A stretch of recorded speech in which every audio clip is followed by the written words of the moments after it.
घोटाले में महादेव याद के अब तक 508 करोड़ रुपया भूपेश बघेल ने खाया, तो समझो बाकी हजारों करोड़ में कितना खाया होगा। अरे कांग्रेस की पाचन शक्ति कितनी है, ये इतना भ्रष्टाचार करके खाते टकार भी नहीं मारते, क्योंकि इनको ऊपर वालों को भी देना पड़ता है। और मेरे भाई और बहनों, आपको एक बात कहूं, कल इंटरव्यू हुआ भूपेश बघेल जी का। जो इंटरव्यू कर रहा था उसको कह रहे थे ये पूछना जरूरी है, इससे मेरा कोई निष्ठा नहीं है, बस करो सवाल, टाइम हो गया, पसीने आ रहे थे। अरे भूपेश बघेल जी, खाया है, अब जवाब तो देना ही पड़ेगा। जनता कह रही भाग भूपेश भाग, भाग भूपेश भाग।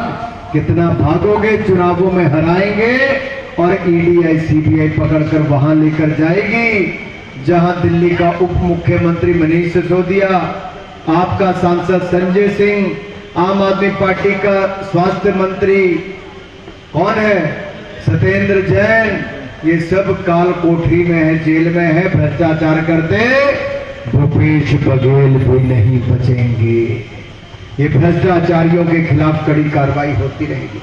क्या आप चाहते हो कि कांग्रेस यहां भी भ्रष्टाचार करे मध्य प्रदेश में? चाहते हो? नहीं। अगर मध्य प्रदेश को बचाना है तो कमल का फूल पे मोहर लगाकर भाई महेश राय जी को जिताना है मेरे भाइयों का।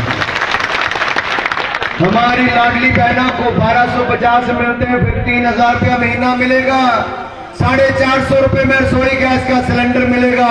तो मेरे युवा साथियों को सीखो कमाओ योजना में सीखने का और कमाने का अवसर भी मिलेगा। हमारे चौमुखी सड़कों का विस्तार से लेकर अस्पतालों के निर्माण से यहाँ पर मेडिकल कॉलेज का निर्माण भी होगा। हमारे बच्चे यहाँ के मेडिकल कॉलेज में पढ़ेंगे भी और हमारे यहाँ पर सेवा करेंगे भी। खेलों में मध्य प्रदेश कहीं नहीं था, लेकिन अब मध्य प्रदेश पिछले कुछ वर्षों में बहुत आगे बढ़ा है।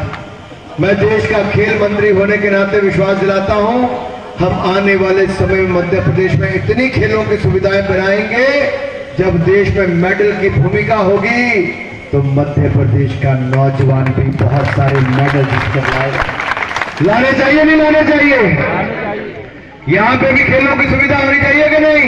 होनी चाहिए। यहाँ कम ही लगती है, मुझे लगता है। होनी चाहिए कि नहीं? होनी चाहिए। तो होने के लिए क्या करना पड़ता है?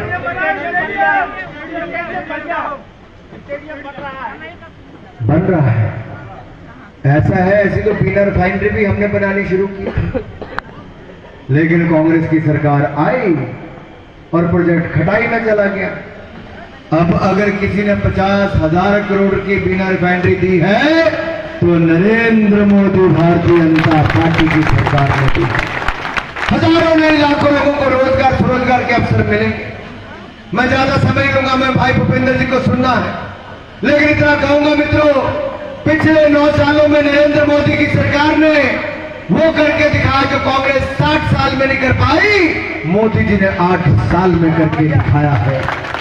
4 करोड़ गरीबों जरूरतमंदों को पक्के मकान, 4 करोड़ पक्के मकान, 12 करोड़ शौचालय, 13 करोड़ घरों को नल से जल, 60 करोड़ लोगों को 5 लाख का इलाज मुफ्त में, 9 करोड़ 60 लाख बहनों को रसोई गैस का सिलेंडर उज्ज्वला योजना में, 80 करोड़ गरीब जरूरतमंदों को 30 महीने तक मुफ्त में अनाज, मुफ्त में कोविड की वैक्सीन लगवाई। अब वंदे भारत ट्रेन भी चलाई।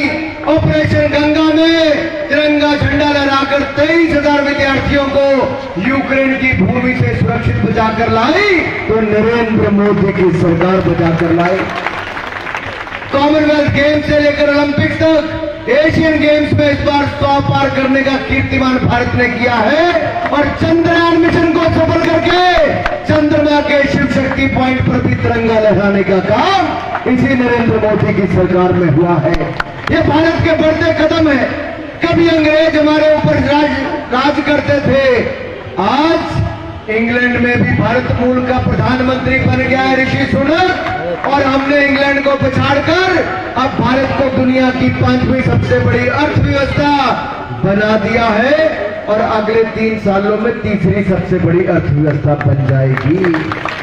हमने पिछले 5 सालों में 13.5 करोड़ गरीबों को गरीबी रेखा से बाहर निकाला और अब विश्वास दिलाता हूं अगले 5 सालों में जो मेरे कुछ गरीब भाई रह गए होंगे उसको भी गरीबी रेखा से बाहर निकालेंगे। लेकिन देश की सरकार के साथ साथ प्रदेश में सरकार नहीं होगी तो यहां पर लागू नहीं होता। छत्तीसगढ़ में मोदी जी ने हजारों करोड़ दिए गरीबों को पक्का मकान बनाने के लिए, लेकिन भूपेश बघेल ने वहां पर 560 करोड़ रुपया सिर्फ देना था राज्य की सरकार ने, नहीं दिया और लाखों लोगों के गरीब घर नहीं बने। खुद 508 करोड़ खा के डकार मारा महादेव है, लेकिन गरीब का पक्का मकान बने तो सरकारी खजाने से पैसे नहीं दिए।